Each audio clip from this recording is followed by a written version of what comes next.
Hello, good morning, India.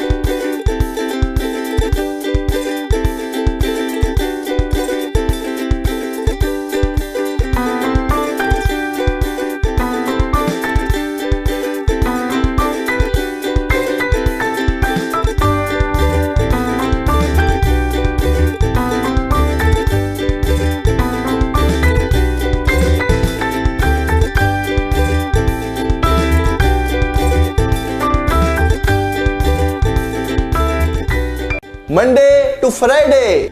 back-to-back classes from studio. आज ही subscribe करें study channel को। SSC, bank और railway में जॉब पाना गर्व की बात है, पर उसका पहला स्टेप है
hello everyone, welcome to WiFi study changing the way of learning. कैसे हैं दोस्तों, प्यारे दोस्तों? बढ़िया, फर्स्ट क्लास, शानदार हो?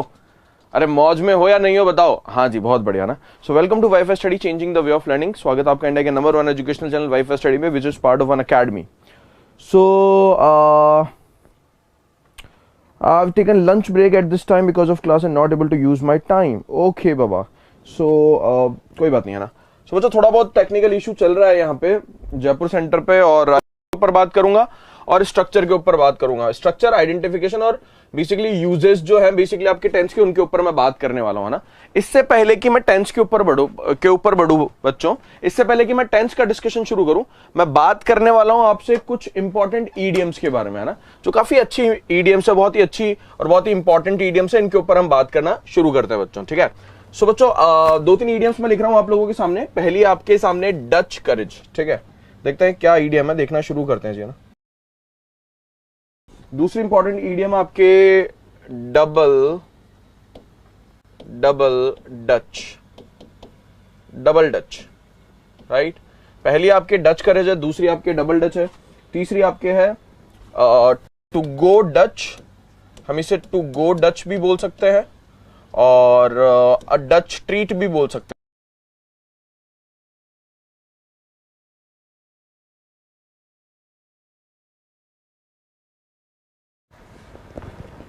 I'll manage.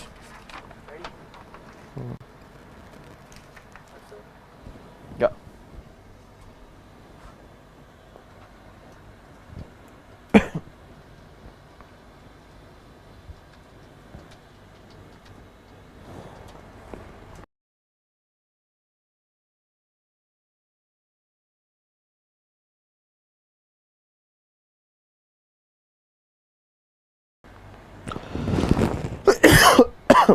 हाँ जी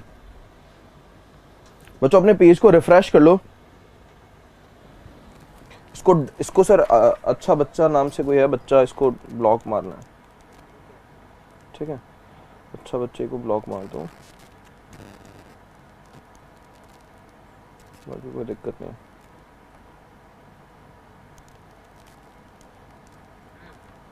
कर दिया ब्लॉक आपने? चलो so let's move to the हाँ जी शुरू करते हैं बच्चों, डिस्कस करना शुरू करते हैं। कुछ टेंस के ऊपर डिस्कशन करना था मुझे, बहुत सारे इंपॉर्टेंट, और दूसरे 3-4 में ईडियम लेके आया हूं जो कि बहुत इंटरेस्टिंग ईडियम्स है ना बच्चों। देखो ईडियम्स जो है उनको सीखने का तरीका क्या है, मैं हमेशा ये चाहता हूं कि आप कोई भी ईडियम सीखो तो कोशिश करो उसके पीछे की कहानी को समझो कि वो ईडियम कैसे बनी है, उसके पीछे का क्या लॉजिक है बनने का, है ना? उस ईडियम का फॉर्मेशन किस वजह से हुआ, क्या कोई कहानी छुपी है उस ईडियम के बनने के पीछे। तो यहाँ पे मैं कुछ ईडियम्स लेके आया हूँ आप लोगों के सामने जो कि आपके डच से रिलेटेड है, डच लोगों से रिलेटेड है ना। सो बेसिकली डच लोगों को रिप्रेजेंट करने वाली आपकी ये ईडियम है। डच करेज हो गया, डबल डच हो गया, और टू गो डच और अ डच ट्रीट, है ना, जिनके मीनिंग आप लोगों को पता होंगे, है ना। इनमें से बहुत सारे स्टूडेंट्स होंगे जिनको डच करेज का मतलब पता होगा। एक ऐसा करेज जो आप में आता है कब, जब आप शराब पी लेते हो। एक ऐसा करेज जो आप ड्रिंक करने के बाद में आपके अंदर आप फील करते हो या आपके अंदर आ जाता है, उसे हम डच करेज बोलते हैं जी, है ना। डबल डच जो है वो बेसिकली आपके क्या होता है, इससे पहले कि मैं इन तीनों ईडियम्स की मीनिंग को एक्सप्लेन करूं बच्चों, उससे पहले मैं चाहता हूं कि थोड़ा सा ये कहां से बनी, क्या इनके पीछे की कहानी है, उसको हम जो है थोड़ा सा डिस्कस कर ले। इसलिए कर ले बच्चों क्योंकि अगर हम चीजों को परमानेंटली अपने दिमाग में स्टोर करना चाहते हैं ना, अगर आप चीजों को रटोगे ना, जब हमारे पास किसी चीज को नहीं रटने का सॉल्यूशन है तो हम कोशिश करें कि उसे नहीं रटे। मैं हमेशा ये कोशिश करता हूं, चाहे अपनी टीचिंग हो, अपने पढ़ाने की स्टाइल हो, या फिर अपने वोकैबुलरी की स्टाइल, उसमें मैं कोशिश ये करता हूं कि बच्चे कम से कम रटने की कोशिश करें साहब, है ना। और कई बार ऐसी चीजें आ जाती है हमारे सामने जहां पे हमें रटना ही पड़ता है, रटने के बिना हमारे पास कोई और ऑप्शन नहीं होता, है ना, स्पेशली वोकैबुलरी में। लेकिन फिर भी हम कोशिश ये करते हैं वोकैबुलरी में भी आपके कि जहां जहां पे रटना नहीं पड़े वहां पे आपको रटने ना दें, चीजों को समझने दें, ना। और जब हम समझते हैं, जब चीजों को इंटरेस्ट लेके पढ़ते हैं, उनके पीछे की कहानी को जानते हैं, उनके ओरिजिन को समझते हैं, तो ये ईडियम्स हम कभी भूलते नहीं है, ये परमानेंटली हमारे दिमाग में एडजस्ट हो जाती है। तो बच्चों ध्यान रखो, इनके पीछे की कहानी आप जानोगे तो आप इनको भूलोगे नहीं, है ना। ऐसे रटने की जरूरत नहीं। डच करे जैसा करे जो कि शराब पीने के बाद रटने की जरूरत नहीं है। डबल डच मतलब कोई चीज बहुत डिफिकल्ट हो अंडरस्टैंड करने में, पढ़ने में, या बोल कोई स्पीच या फिर कोई राइटिंग जो कि बहुत डिफिकल्ट हो समझने में, उसे हम डबल डच बोलते हैं जी, है ना। ठीक है, तो इनके पीछे की कहानी को समझते हैं बच्चों। देखो ब्रिटिश और जो डच लोग होते बच्चों, उनके बीच में कभी बनी नहीं साहब, है ना। उनके बीच में राइवलरी थी साहब, है ना, ब्रिटिश में और किसमें, ब्रिटिशर्स में और डच लोगों में, है ना।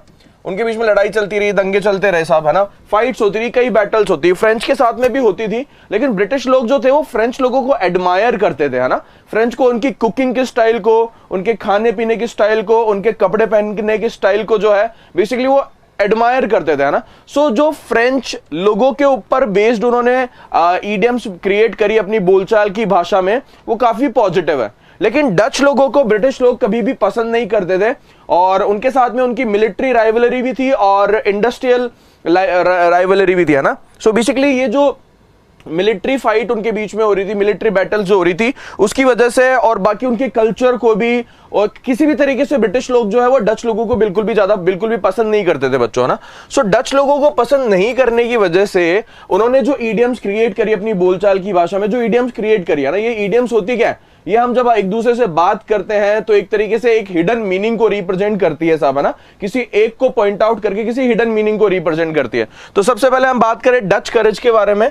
सो बेसिकली डच लोगों को वो थोड़ा सा छोटा समझते थे, है ना, और मतलब उनको इंसल्ट करने के हिसाब से उनको एक लो कैटेगरी का समझते थे।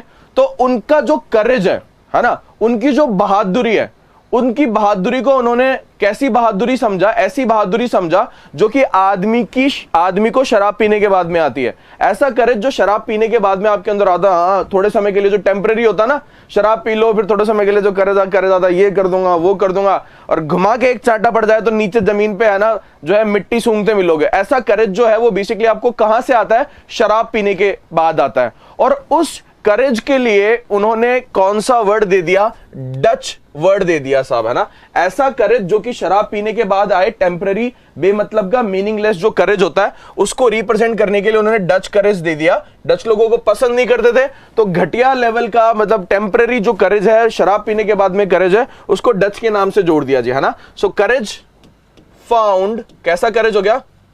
करेज found after someone is drunk. कोई व्यक्ति जो ड्रंक होता है उसके बाद में जो करेज पाया जाता है उसे हम क्या बोलते हैं? आपके डच करेज बोलते हैं, ना। बेसिकली हमेशा से डच लोगों को छोटा लेवल का समझते थे, नीचे लेवल का समझते थे, ना। उसके बाद में बच्चों देखो डबल डच है ना।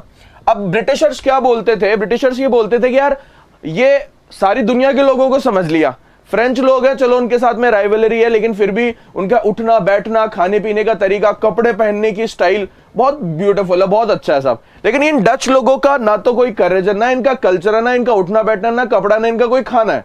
हर तरीके से इनको, इनकी जो क्लास है वो लो क्लास है, ऐसा वो समझते थे। अब जब उनको हर तरीके से लो समझ रहे हैं, तो उनका कहने का मतलब है ये जब बोलते हैं, ये डच लोग जब बोलना शुरू करते हैं, क्या बोलते हैं ये भी समझ के बाहर है, बेवकूफों जैसी बातें करते हैं, या जो ऐसी बातें करते हैं जो कि समझ के परे, बेवकूफों जैसी बातें, बेमतलब की बातें करते हैं जी, है ना। सो इनका बोलना भी बेवकूफाना है, और ये क्या लिखते हैं, इनका जो लिटरेचर है, जो भी लिखते हैं, ये जो भी है वो भी आपके कचरा। क्योंकि ब्रिटेन जो है वहां पे तो बड़े बड़े आपके जो है बेसिकली आपके लिटरेचर के बहुत बड़े ज्ञाता लोग हुए हैं वहां पे, है ना। बेसिकली हमने देखा कि वहां पे ड्राइडन हुए हैं, बहुत बड़े बड़े नाम जो है बेसिकली ब्रिटेन के अंदर हुए हैं, ना। इंग्लिश लिटरेचर जो था वो बहुत ही रिच था, बड़े बड़े लोग हुए हैं, शेक्सपियर से लेकर आपके कीट्स तक बड़े बड़े लोग जो है वो अंग्रेजों के यहाँ पैदा हुए। तो लिटरेचर के जितने ज्ञानी लोग थे, जितने भी महान लोग पैदा हुए, वो अंग्रेजों के पैदा हुए। अब वो तो ना तो इनके लिटरेचर को अच्छी क्लास का समझते थे, और ना ही इनकी बोलने की कला को, इनके बोलने की स्टाइल को, इनके शब्दों के प्रयोग को अच्छा समझते थे। सो डबल डच क्या हुआ? डबल डच से उनका मतलब था एज डिफिकल्ट एज डच, है ना। मतलब डबल, दो बार डच, मतलब एक डच जो है उसको ना तो हम समझ सकते हैं जब वो बोलता है तब, और वो क्या लिखता है उसे हम वो क्या लिखता है उसे भी नहीं समझ सकते। अब उसको डबल कर लो तो वो बहुत ज्यादा डिफिकल्ट हो जाएगा। एक सिंगल डच को समझना कि वो क्या बोल रहा है और ये समझना कि वो क्या लिख रहा है, यही बहुत मुश्किल है। और अगर मैं उसको डबल कर दूं तो उसका मतलब क्या हुआ? वो बिल्कुल इम्पॉसिबल टू अंडरस्टैंड हो गया साहब, ठीक है। सो बेसिकली डबल डच का मतलब क्या हुआ? आपके डबल डच जो है उसका मतलब ये हुआ कि ऐसा कन्वर्सेशन और writing that you can not understand at all. Conversation और writing that you can not understand at all. cannot, ये logic, cannot understand at all, जिसे आप बिल्कुल भी नहीं समझ पाओ, cannot understand at all, क्या कहलाता आपके? डच करेज कहलाता जी आपके, सॉरी डबल डच कहलाता जी, है ना। ऐसा आपके कन्वर्सेशन, ऐसी बातचीत और ऐसी राइटिंग जो कि बिल्कुल समझ के परे हो, समझ से बिल्कुल बाहर हो, उसे हम क्या बोल देते हैं? आपके डबल डच बोल देते हैं जी, है ना। समझेंगे इस बात को। तीसरी जो है वो बेसिकली आपके जो ईडियम है वो है टू गो डच और अ डच ट्रीट, है ना। इसको भी समझने की कोशिश करते हैं। क्या लिखा मैंने? टू गो डच, ठीक है, टू गो डच, या फिर हम लिख सकते हैं अ डच ट्रीट, है ना। ये भी आपके बहुत ही शानदार दोनों ईडियम्स है, दोनों क्वाइट सिमिलर सा मीनिंग रखते हैं साहब, है ना। डच ट्रीट और टू गो डच, है ना। टू गो डच जो है वो आपके एग्जाम में भी आ चुके हैं, एसएससी के एग्जाम में आ चुकी है ना, एसएससी के एग्जाम में आ चुकी है, तो इंपॉर्टेंट है ना, ध्यान रखेंगे इस बात का ना। सो बेसिकली बच्चों ये ईडियम कैसे बनी, ये ईडियम्स कैसे बनी कि जैसा कि आप लोगों को बताया मैंने कि ब्रिटिश लोग जो थे वो डच लोगों को थोड़ा सा लो कैटेगरी का समझते थे, है ना। सो बेसिकली डच लोग, टू गो डच से मेरा मतलब है, इस ईडियम का मीनिंग होता है टू शेयर द एक्सपेंसेस, है ना, टू डिस्ट्रीब्यूट और टू शेयर द एक्सपेंसेस, है ना, टू शेयर द एक्सपेंसेस, जो भी खर्चा हुआ उसको आपस में बांट लेना, राइट। ये क्या कहलाता है आपके? बेसिकली आपके क्या कहलाता है? ये आपके टू गो डच कहलाता है सब आपके, है ना। और ये सेम मीनिंग आपके जो है बेसिकली डच ट्रीट कहलाता है साहब, टू शेयर द एक्सपेंसेस, दोनों का सेम मीनिंग है साहब, है ना। अब बच्चों बेसिकली मेरी बात यहां पे समझने की कोशिश करना। अब जैसा कि मैंने आप लोगों को बताया कि वो डच लोगों को क्या समझते थे, तो लो क्वालिटी का, लो कैटेगरी का समझते थे जी आपके, है ना। सो बेसिकली एक डच की क्या, वो यहां पे टू गो डच से उनका मतलब क्या है कि बेसिकली अगर देखो इंग्लिश लोगों के जो मैनर्स होते थे ना, अंग्रेजों के, ब्रिटिश लोगों के मैनर्स थे वो क्या कहते थे। स्पेशली ये जो ईडियम है ये इस्तेमाल की गई थी एक औरत और आदमी के कॉन्टेक्स्ट में बात करते हुए। एक औरत, एक मैन और वुमन के कॉन्टेक्स्ट में बात करते हुए ये ईडियम बनाई गई थी, है ना, एक मैन और वुमन के कॉन्टेक्स्ट में। जैसे कि मान लो एक आदमी जो है, एक मैन जो है, वो औरत को जो है बाहर बुलाता है, किसी रेस्टोरेंट में या किसी होटल में बुलाता है, साहब आपके ट्रीट के लिए बुलाता है, या साहब बाहर जाने के लिए, उसके साथ खाने के लिए बुलाता है साहब, है ना, ठीक है। सो उसको बुलाया बाहर। अब एक आदमी ने एक औरत को बुलाया और उसके बाद जैसे ही उन्होंने वो खाना खाया, लंच किया, डिनर किया, उसके बाद में उसको बोलता है कि चलो जो भी पैसा है उसे हम आपस में बांट लेते हैं। तो ये अंग्रेजों के मैनर्स नहीं है। अंग्रेजों के मैनर्स क्या बोलते हैं, ब्रिटिशर्स के मैनर्स क्या बोलते हैं, इंग्लिश लोगों के मैनर्स ये बोलते हैं कि अगर आप किसी औरत को बाहर बुला रहे हो, अगर आप मैन हो और किसी औरत को इन्वाइट कर रहे हो आप किसी पार्टी के लिए या फिर किसी मील के लिए, किसी लंच के लिए, डिनर के लिए, आप अगर मैन हो और किसी औरत को इन्वाइट कर रहे हो तो आपका ये जो है बेसिकली आपकी ये ड्यूटी बनती है कि पे जो है वो आप करो, उस लेडी को पे नहीं करने दो, उस वुमन को पे नहीं करने दो। आपके जो मैनर्स है वो क्या कहते हैं कि आप पे करो साहब। ये बेसिकली आपके मैनर्स होते हैं, समझ आई बात। लेकिन डच लोगों को वो क्या मानते हैं, मैनर्सलेस मानते हैं। उनमें वो मैनर्स नहीं है, उनमें वो मैनर्स नहीं है कि किसी को बुला रहे हैं वो पार्टी के लिए, अब वो खुद ने उन्होंने पार्टी के लिए बुलाया और उसके बाद में मील जो है उसका जो भी खर्चा हुआ पार्टी का उसको उन्होंने क्या करवा लिया, आपस में शेयर करवा लिया, डिस्ट्रीब्यूट करवा लिया, कंट्रीब्यूशन करवा लिया जी। तो ये मैनर्स नहीं होने वाली बात है और इसी वजह से उनको नीचा समझते थे, है ना, उनको लो कैटेगरी का समझते थे। उनको गो डच का मतलब हुआ कि डच जो होगा वो क्या करेगा, एक्सपेंस खुद ही बुलाएगा तुम्हें पार्टी पे, किसी औरत को, किसी वीमन को, किसी लेडी को बाहर बुलाएगा खाने के लिए और उसके बाद में उसको बोलेगा कि चलो पैसा बांट लेते हैं ना। तो मैनर्सलेस ये फिर से उनकी डच लोगों की इंसल्ट करने के लिए, उनकी तौहीन करने के लिए बेसिकली ये ईडियम फॉर्म करी गई और जिसका मीनिंग जो है आगे चल के टू शेयर द एक्सपेंसेस हो गया साहब, है ना। ऐसे ही आपके डच स्ट्रीट बनी। डच स्ट्रीट क्या हुई साहब की कि कोई डच जो है वही, उनको मैंने बोला ना, उन लोगों को लो कैटेगरी का समझते थे, उनकी इंसल्ट करने के लिए, उनकी तौहीन करने के लिए ऐसी ईडियम्स उन्होंने क्रिएट की जो वो आपस में बोलचाल की भाषा में यूज करते थे साहब, है ना। डच ट्रीट क्या हुआ साहब, जैसे कि मैं अपने घर पे खाना बनाया, मैंने अपने घर पे खाना बनाया और आप लोगों को इन्वाइट किया और जैसे आप लोगों ने खाना खाया मैंने आप लोगों से पैसे मांग लिए कि भाई खाना खा लिया तो लो पैसे दो, इसके 100 रुपए पर पर्सन दो भाई, मेरे घर पे खाना खाने आए हो ना। या फिर मैं जो है बेसिकली मैंने खाने के लिए इन्वाइट किया आप लोगों को और आप लोग आए नहीं, उससे पहले ही मैं खा पी के तैयार हो, बोला भाई मैंने तो खा लिया अब तुम भी खा लो, है ना। तो ये बेसिकली आपके मैनर्सलेस बात है, आपको थोड़े से वेल मैनर्ड होना चाहिए। और वो मैनर्स नहीं होने की जो कैटेगरी है, मैनर्स नहीं होने की जो एस्पेक्ट है वो डच लोगों को मानते थे कि इनमें मैनर्स नहीं होते, ये इल मैनर्ड लोग होते हैं। इसी वजह से इस तरीके की ईडियम उन्होंने बनाई है जिसका मीनिंग ये हुआ साहब, ठीक है। बात समझ आई क्या आप लोगों को, ठीक है।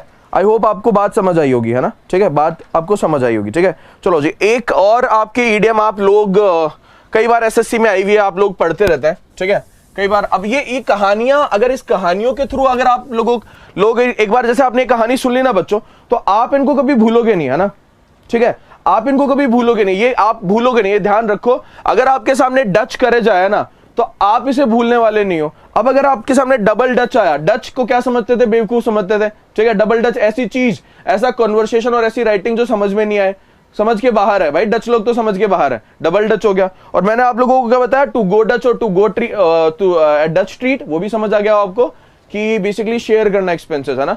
वो इल मैनर्ड समझ कर उनके डच के ऊपर ये ईडियम्स उन्होंने बनाई गई, है ना। अच्छा बच्चों, एक और ईडियम हम देखते हैं जिसका नाम है आपके टू ईट हम्बल पाई।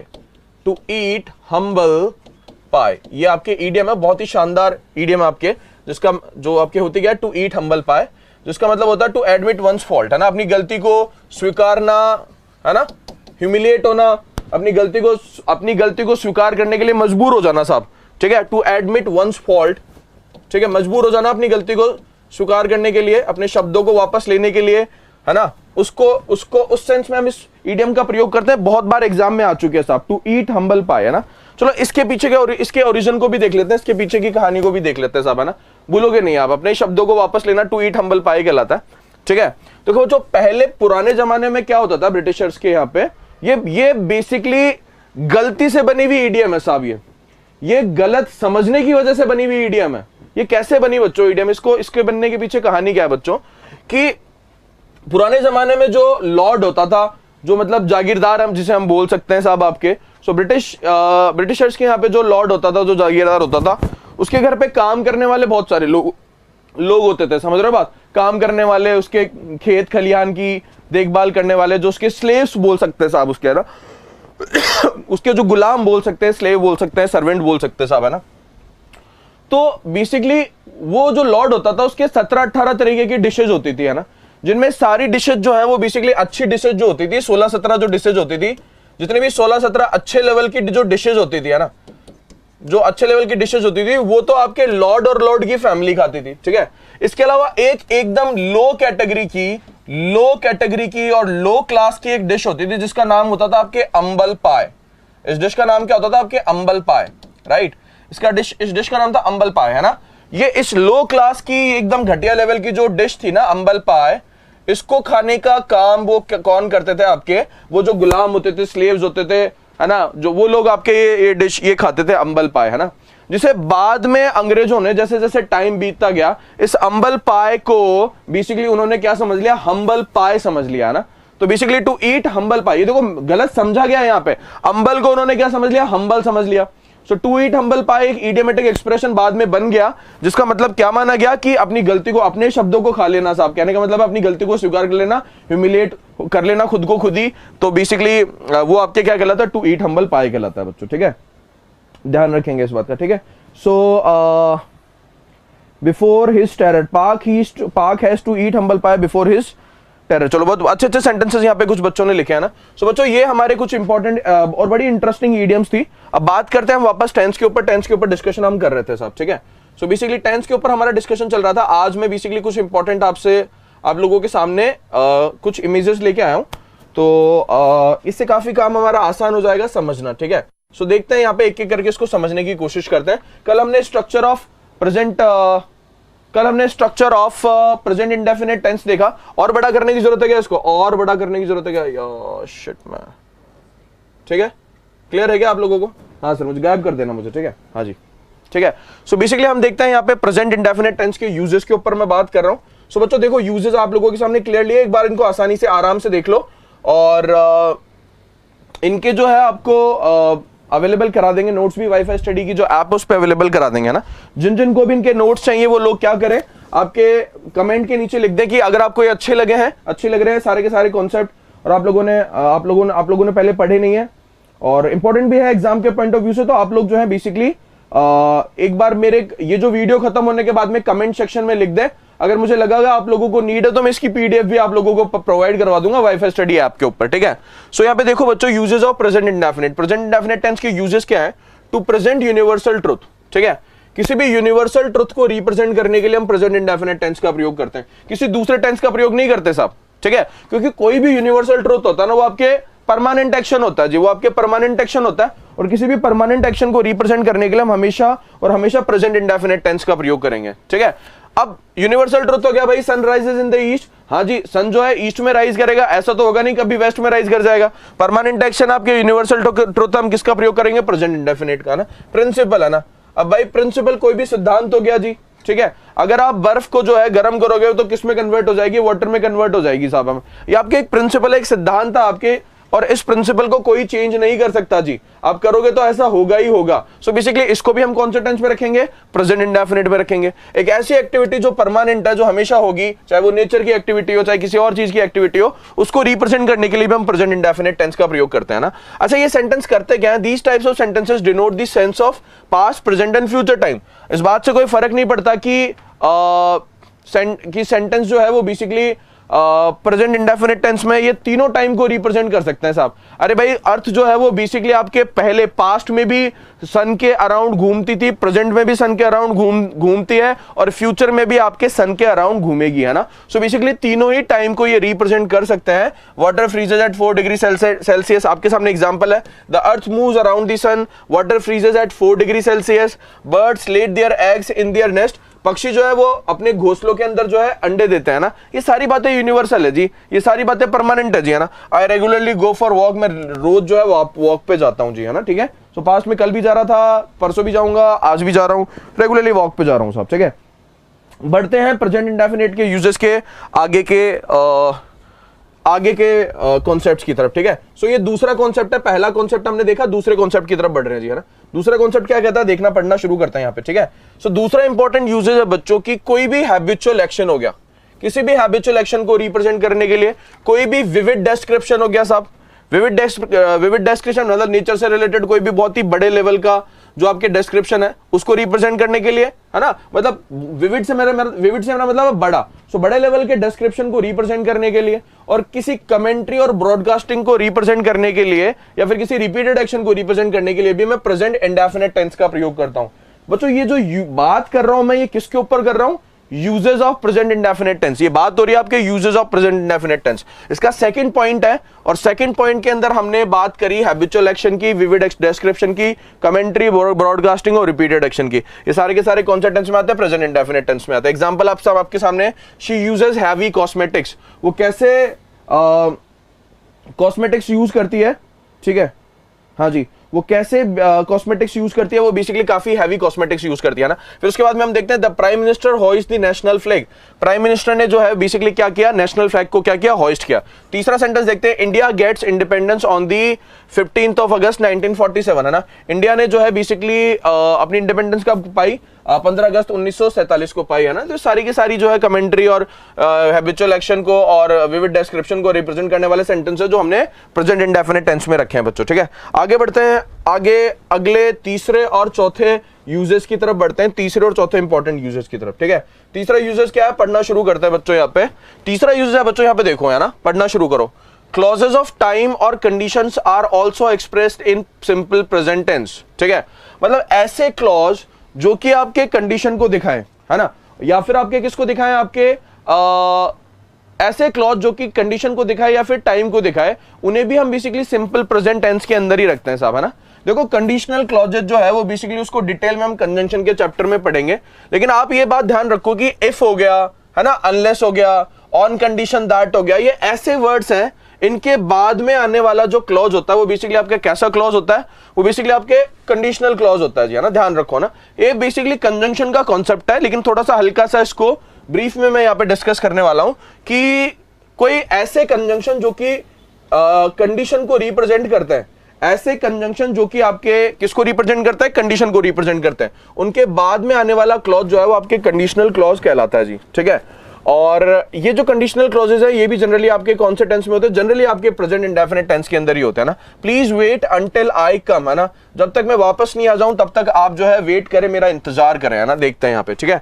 सो चौथा पॉइंट यहाँ पे हम पढ़ते हैं, यहाँ पे चौथा पॉइंट क्या है उसको हम यहाँ पे पढ़ना और समझने की कोशिश करते हैं जी, ठीक है। चौथा पॉइंट ये कह रहा है बच्चों, to express those programmes and events which are scheduled to be held in near future, है ना। ऐसे प्रोग्राम्स और इवेंट्स जो कि नियर फ्यूचर में होने हैं, नियर फ्यूचर में जिनको हम कंडक्ट करने वाले हैं, उनको रिप्रेजेंट करने के लिए भी हम प्रेजेंट इंडेफिनिट टेंस का प्रयोग कर देते हैं जी, है ना।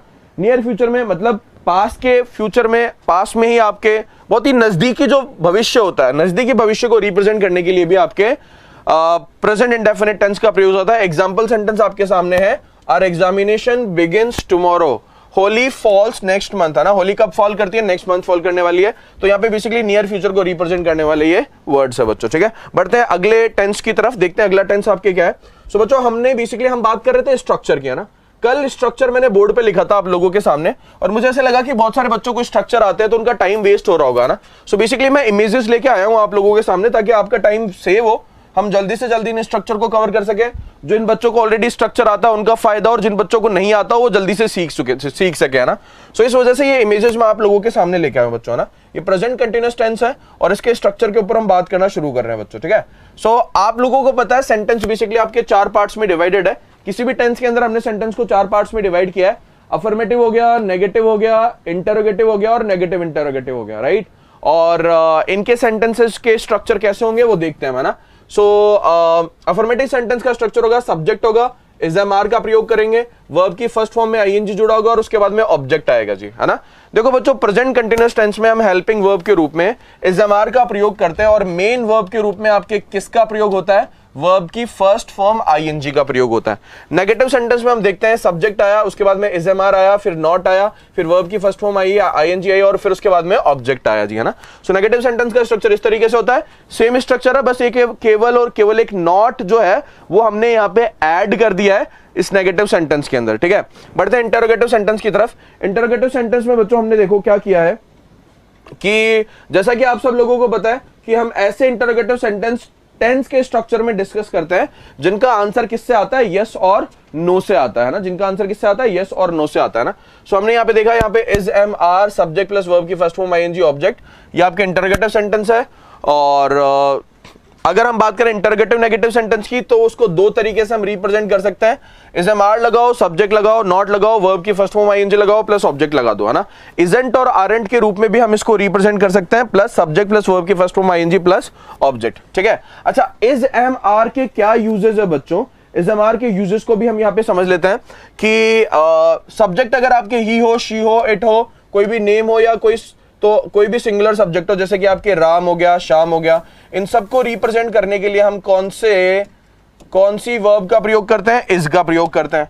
अगर मान लो आपके सामने आई सब्जेक्ट के रूप में इस्तेमाल हो रहा है तो प्रेजेंट कंटिन्यूअस में हम एम का प्रयोग करते हैं।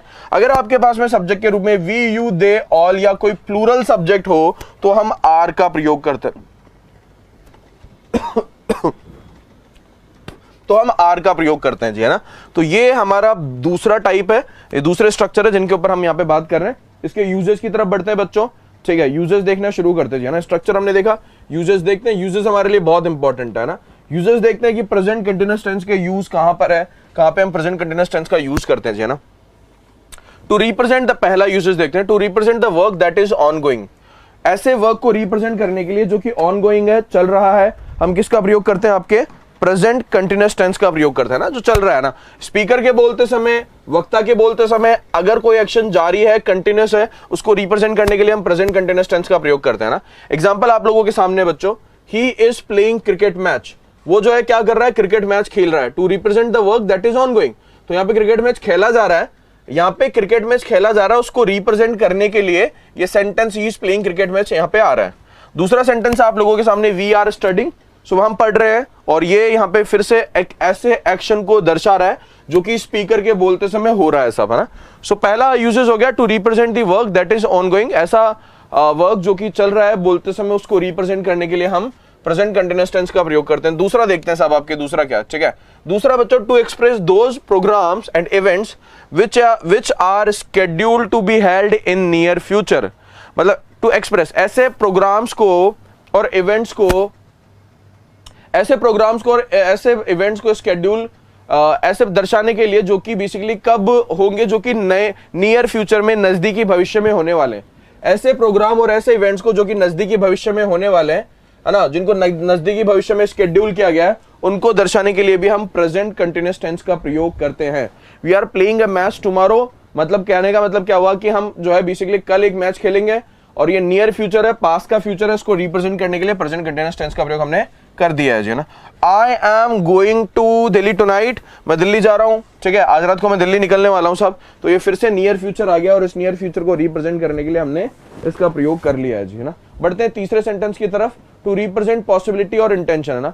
पॉसिबिलिटी को या फिर इंटेंशन को रिप्रेजेंट करने के लिए भी हम जो है प्रेजेंट कंटिन्यूअस टेंस का प्रयोग कर लेते हैं। सेंटेंस देखते हैं यहाँ पे क्या है, he is going to give a performance, I am going to buy a smartphone, है ना। सो कोई पॉसिबिलिटी है या फिर कोई इंटेंशन है, वो जो है बेसिकली क्या करने वाला है, परफॉर्मेंस देने वाला है। ये क्या है बच्चों, पॉसिबिलिटी है। ये सेंटेंस आपके क्या दिखा रहा है, पॉसिबिलिटी दिखा रहा है। देखो बहुत ही बेहतरीन सेंटेंस है, समझो बच्चों, ये सारे यूजेस बहुत इंपॉर्टेंट है।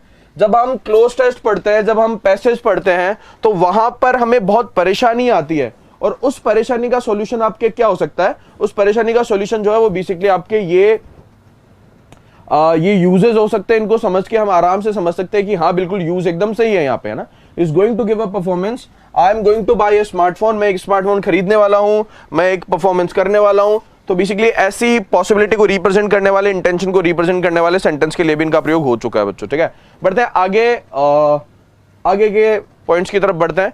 आगे बच्चों अगला पॉइंट जो है वो हमारे प्रेजेंट परफेक्ट टेंस का स्ट्रक्चर है। जो यूजेस थे हमारे प्रेजेंट कंटिन्यूअस के वो इतने ही थे, अब हम प्रेजेंट परफेक्ट टेंस की तरफ बढ़ेंगे और उसके स्ट्रक्चर की तरफ बढ़ेंगे। देखो प्रेजेंट परफेक्ट टेंस का स्ट्रक्चर आप लोगों के सामने स्क्रीन पे है। काफी टाइम हमारा बच रहा है इस इमेज की वजह से, हम जल्दी से जल्दी इनको डिस्कस कर पा रहे हैं बच्चों, है ना, ठीक है। हाँ जी, हाँ जी। सो बच्चों देखो प्रेजेंट परफेक्ट सेंटेंस का, प्रेजेंट परफेक्ट टेंस का आपके स्ट्रक्चर आप लोगों के सामने। अफर्मेटिव सेंटेंस है, positive sentence, subject has have plus verb की थर्ड फॉर्म प्लस ऑब्जेक्ट है ना। सो हम अफर्मेटिव सेंटेंस का सब्जेक्ट देखते हैं, अफर्मेटिव सेंटेंस देखते हैं उसका स्ट्रक्चर क्या होता है। सबसे पहले सब्जेक्ट रखेंगे, फिर उसके बाद में हैज हैव रखेंगे, फिर वर्ब की थर्ड फॉर्म रखेंगे और फिर ऑब्जेक्ट रखेंगे, ठीक है। नेगेटिव सेंटेंस का स्ट्रक्चर क्या होता है, सब्जेक्ट, उसके बाद में हैज हैव, फिर उसके बाद में हम देखते हैं नॉट आता है, फिर वर्ब की थर्ड फॉर्म आती है और फिर ऑब्जेक्ट आता है जी, ठीक है। हैजंट और हैवंट का प्रयोग भी हम कर सकते हैं इनको लिखने के अंदर, नीचे इसके लिख रखा है स्ट्रक्चर। इंटरोगेटिव सेंटेंस का स्ट्रक्चर क्या होता है, has have subject plus verb की थर्ड फॉर्म प्लस ऑब्जेक्ट, और नेगेटिव इंटरोगेटिव का स्ट्रक्चर होता है has have subject plus not plus verb की थर्ड फॉर्म प्लस ऑब्जेक्ट, ठीक है। सो ये आपके इंटरनेगेटिव सेंटेंस का स्ट्रक्चर होता है जी, है ना। अच्छा, हैज और हैव के यूजेस क्या होते हैं बच्चों, हैज और हैव के यूजेस को हम समझे तो हम देखते हैं यहाँ पे हैज का प्रयोग हम किसके साथ में करते हैं, ही, शी, इट, नेम, मतलब कोई भी सिंगुलर सब्जेक्ट हो उसको रिप्रेजेंट करने के लिए हम ही का हैज का प्रयोग करते हैं। आई हो गया, वी हो गया, दे हो गया, यू हो गया, या कोई भी प्लूरल सब्जेक्ट हो गया उसको रिप्रेजेंट करने के लिए हम किसका प्रयोग करते हैं, यहाँ पे हम हैव का प्रयोग करते हैं जी, ठीक है। सो ये आपके प्रेजेंट परफेक्ट टेंस था बच्चों। अब बात करना शुरू करते हैं uses of present perfect tense की, है ना।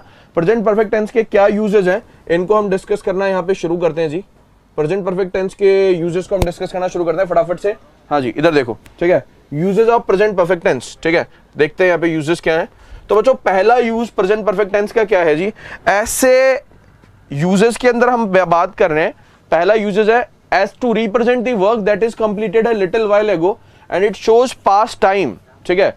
मतलब ऐसा कोई एक्शन जो कि अभी अभी थोड़ी देर पहले खत्म हुआ है ना, और किसको रिप्रेजेंट करता हो, ये पास्ट के टाइम को रिप्रेजेंट करता हो। कौन से टेंस के अंतर्गत आता है, आपके प्रेजेंट टेंस के अंतर आता है, ठीक है। सेंटेंस देखो यहाँ पे, you have finished your task, तुमने अपना टास्क खत्म कर लिया, अभी अभी खत्म कर रहा है, पास्ट टाइम को ये रिप्रेजेंट कर रहा है, ऑलरेडी रिप्रेजेंट कर रहा है सब, ठीक है। दूसरा देखते हैं, to represent the work that started a little while ago and is continuing, its completion is not fixed or determined, है ना। ऐसे वर्क को रिप्रेजेंट करने के लिए जो कि थोड़े टाइम पहले स्टार्ट हुआ है और अभी भी चल रहा है साहब, और इसका ये कंप्लीट होगा या नहीं होगा ये हमें नहीं पता जी, है ना। It's completion is not fixed और डिटरमाइंड, है ना, हमें नहीं पता ये कंप्लीट होगा या नहीं होगा सब। We have lived in Jaipur for 3 years, हम जयपुर में जो है बेसिकली 3 साल से रह रहे हैं। यहाँ पे देखो फॉर और सिंस के साथ में बच्चों हमने एक धारणा बना रखी है, हमने एक कॉन्सेप्ट समझ रखा है कि सिंस और फॉर का प्रयोग जो है वो हम केवल और केवल किसके साथ में करते हैं, प्रेजेंट परफेक्ट, मतलब परफेक्ट कंटिन्यूअस के साथ में करते हैं। लेकिन ऐसा नहीं है, प्रेजेंट परफेक्ट में भी सिंस और फॉर का प्रयोग हो जाता है। शर्त सिर्फ इतनी सी है कि हल्का सा डिफरेंस ये है कि हम जो है बेसिकली सिंस और फॉर का प्रयोग करते हैं, तो डिफरेंस थोड़ा सा इतना सा होता है कि कुछ ऐसी वर्ब्स इंग्लिश लैंग्वेज में होती है जिनका प्रयोग हम कंटिन्यूअस टेंस में नहीं करते हैं ना। सो बेसिकली प्रेजेंट परफेक्ट के साथ में सिंस और फॉर का प्रयोग करने से किसी एक्शन के शुरू होकर चलने के पीरियड को हम बहुत अच्छे से रिप्रेजेंट कर सकते हैं। एक तो पहला एडवांटेज ये हो जाता है। दूसरी इंपॉर्टेंट बात बच्चों ये हो जाती है कि थोड़ा सा एक्शन के कंप्लीशन के बारे में आपके प्रेजेंट परफेक्ट बताता है, ठीक है, और उसकी कंटिन्यूटी को रिप्रेजेंट करने के लिए हम प्रेजेंट परफेक्ट कंटिन्यूअस का प्रयोग करते हैं ना। सो बेसिकली हम देखते हैं बच्चों यहाँ पे सिंस और फॉर का प्रयोग प्रेजेंट परफेक्ट में भी हो पा रहा है। I have lived in Jaipur for 3 years, sentence एकदम सही है। They have not come here for many months, ये भी सही है। He has gone to America, ये भी सेंटेंस आपके सही है बच्चों, ठीक है। सो ये आपके प्रेजेंट परफेक्ट था, इसके यूजेस थे। बढ़ते हैं हमारे अगले इंपॉर्टेंट पॉइंट की तरफ। अगला इंपॉर्टेंट पॉइंट है वो आपके प्रेजेंट परफेक्ट से रिलेटेड ही है, और यहाँ पे कुछ एडवर्ब्स के बारे में बात हो रही है। ये एडवर्ब्स जो है बेसिकली ऐसी एडवर्ब्स है जो कि आपको जनरली कहाँ नजर आती है, प्रेजेंट परफेक्ट टेंस में नजर आती है। कौन कौन सी एडवर्ब्स है, following adverbs, adverb phrases, just हो गया, एवर हो गया, नेवर हो गया, so far, till now, already, for, since, today, this morning, this week etcetera are used in present perfect tense. अब जस्ट फिनिश माय वर्क, यहाँ पे जस्ट का प्रयोग हुआ, टेंस आपके प्रेजेंट परफेक्ट है। She has not seen me so far का प्रयोग हुआ, टेंस कौन सा आपके प्रेजेंट परफेक्ट है ना। सो ये ऐसी एडवर्ब और एडवर्ब फ्रेजेस है जो जनरली कौन से टेंस के साथ में आती है, प्रेजेंट परफेक्ट टेंस के साथ में आती है जी, ठीक है। ध्यान रखेंगे इस बात का, इंपॉर्टेंट बात है, बहुत ही इंपॉर्टेंट कॉन्सेप्ट है जी, ठीक है। आगे बढ़ते हैं जी बच्चों, बात करते हैं प्रेजेंट परफेक्ट कंटिन्यूअस टेंस के बारे में। ये भैया ये बच्चों प्रेजेंट परफेक्ट कंटिन्यूअस टेंस के स्ट्रक्चर है जी, है ना। ये प्रेजेंट परफेक्ट कंटिन्यूअस टेंस के स्ट्रक्चर है, इनको देख ले, आराम से समझ ले। हाँ जी, देख ले जी, है ना, ठीक है बच्चों। हाँ ठीक है ना। So present perfect continuous tense के स्ट्रक्चर है, देख ले यहाँ पे। पहला देखते हैं हम अफर्मेटिव सेंटेंस। अफर्मेटिव सेंटेंस का स्ट्रक्चर क्या होता है बच्चों, सब्जेक्ट का हम प्रयोग करते हैं, उसके बाद में हैज हैव, फिर बीन आता है, फिर वर्ब की फर्स्ट फॉर्म आईएनजी आती है, ऑब्जेक्ट फिर सिंस फॉर आता है और फिर टाइम आता है जी।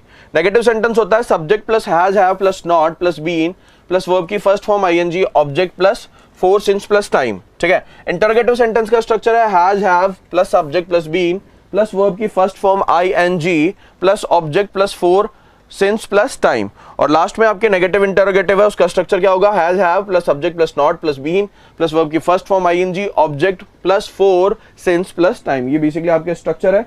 कौन से टेंस का स्ट्रक्चर है? ठीक है जी ना, करवा देंगे बेटा, करवा देंगे, ठीक है। ये भी बेसिकली आपके प्रेजेंट परफेक्ट कंटीन्यूअस टेंस की जो है बेसिकली ये आपके जनरल स्ट्रक्चर होता है ना। यूजेस के ऊपर बात करें बच्चों, यूजेस क्या होता है present perfect tense, present perfect continuous tense के यूजेस क्या होते हैं, यूजेस के ऊपर बात कर लेते हैं ना। सो बच्चों प्रेजेंट परफेक्ट कंटीन्यूअस टेंस जो है वो बेसिकली आपके यूज होता है। Present perfect continuous tense is used for those action that started in the past and is continuing, है ना। जो पास्ट में स्टार्ट हुए और अभी भी क्या है आपके कंटिन्यूइंग है, जो अभी भी चल रहे हैं सब, है ना। He has been studying since 6 o'clock, वो जो है 6 बजे से पढ़ रहा है। He has been preparing for this examination he has been preparing for this examination for 3 years। यहाँ पे 4 नहीं लिखा हुआ, 4 आप ऐड कर ले, for 3 years, ठीक है। हाँ जी, थोड़ा सा हल्का सा डिफरेंस यहाँ पे देख लेते हैं। सिंस किसको डिनोट करता है, पॉइंट ऑफ टाइम को, और 4 किसको डिनोट करता है, आपके पीरियड ऑफ टाइम को डिनोट करता है। जब हम आगे पढ़ेंगे इन टेंस के कुछ इंपॉर्टेंट कॉन्सेप्ट्स को, तब वहाँ पे सिंस और 4 को और ज्यादा डिटेल में कवर करेंगे बच्चों, ठीक है। सो बेसिकली बच्चों ये आपके यूजेस थे past present perfect continuous tense के। बढ़ते हैं पास्ट टेंस की तरफ, है ना। तो बच्चों पास्ट टेंस आपके सामने स्क्रीन पे नजर आ रहा है जी। पास्ट टेंस आपके सामने स्क्रीन पे नजर आ रहा है। सबसे पहले आपके सामने पास्ट इंडेफिनिट है। स्ट्रक्चर बहुत ही सिंपल है। अफर्मेटिव सेंटेंस का सब्जेक्ट प्लस वर्ब की सेकंड फॉर्म प्लस ऑब्जेक्ट।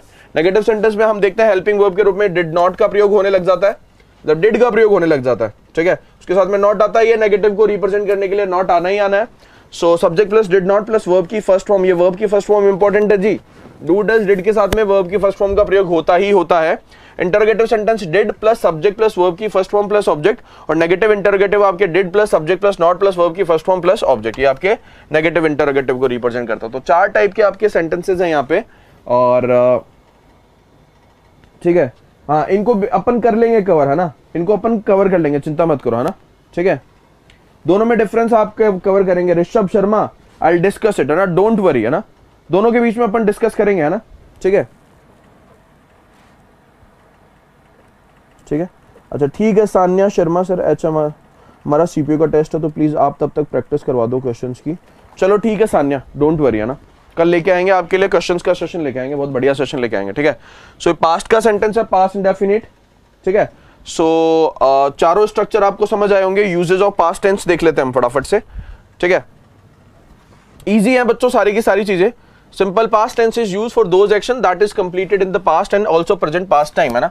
सो ऐसे एक्शन के लिए यूज करते हैं जो कि पास्ट में कंप्लीट हो गया और पास्ट के टाइम को रिप्रेजेंट करता है। I studied in Patna college, I met him in the market, ठीक है। I studied in Patna science college, I met him in the market, ठीक है। सो यहाँ पे हम देखते हैं दोनों सेंटेंस जो है बेसिकली आपके पास्ट के टाइम को रिप्रेजेंट कर रहे हैं और पास्ट एक्शन को रिप्रेजेंट कर रहे हैं। हम किसका प्रयोग करेंगे, पास्ट इंडेफिनिट टेंस का प्रयोग करेंगे, ना, ठीक है।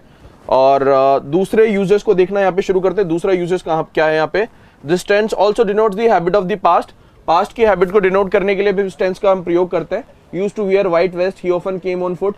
Generally adverb of frequency are used with these types of sentences, ठीक है, ठीक है। Adverb of past time, yesterday, last year, some time ago etcetera are used with the simple past tense, ठीक है।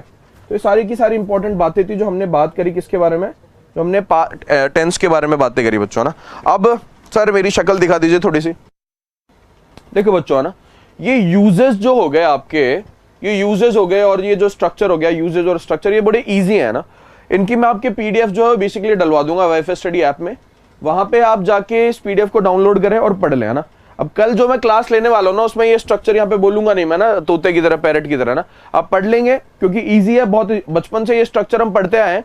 So I don't think I need to, I need to repeat or I need to talk about all these things. These uses are very important. Uses बहुत important है and at the same time structure भी important है, ना।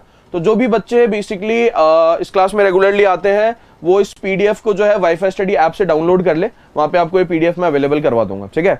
और कल मैं बात करूंगा तो कुछ इंपॉर्टेंट कॉन्सेप्ट्स के बारे में बात करूंगा, कुछ क्वेश्चंस के बारे में बात करूंगा जो कि टेंस से रिलेटेड है। जो 10 से रिलेटेड आपके इंपॉर्टेंट क्वेश्चंस हैं और आपके बेसिकली कॉन्सेप्ट है जिनसे सीधे क्वेश्चन आते हैं ना, तो कल का जो वीडियो होने वाला बच्चों बहुत इंटरेस्टिंग होने वाला, बहुत इंपॉर्टेंट है। ऐसे क्वेश्चन जिनसे, ऐसे कॉन्सेप्ट जिनसे टेंस में क्वेश्चन आते हैं उनको मैं एक साथ डिस्कस करूंगा बच्चों ना। सो बच्चों कल डिस्कस करते हैं इस सेक्शन को, है ना। कल मिलता हूं मैं आपसे इसी समय पे। Till then take care, all the very best. अच्छा सुनो, एजुकेशन इंडस्ट्री का सबसे बड़ा धमाका भूलना नहीं है भाई, जाने से पहले इसके बारे में बात करनी है। यह एक ऐसा धमाका है जो आपके साथ में एक नहीं, दो नहीं, 3 धमाके लेके आएगा आपके जीवन में। इन तीनों धमाकों को देखना ना भूले, 11 बजे संडे को, 11 बजे 3 तारीख को, 3 मार्च को। ध्यान रखिए बच्चों, ठीक है। चैनल को ज्यादा से ज्यादा लोग, जितने भी लोग नए हैं सब सब्सक्राइब करें और इस वीडियो को ज्यादा से ज्यादा शेयर करें ना। I will see you tomorrow, I will see you on Monday. Till then take care, all the very best, bye bye.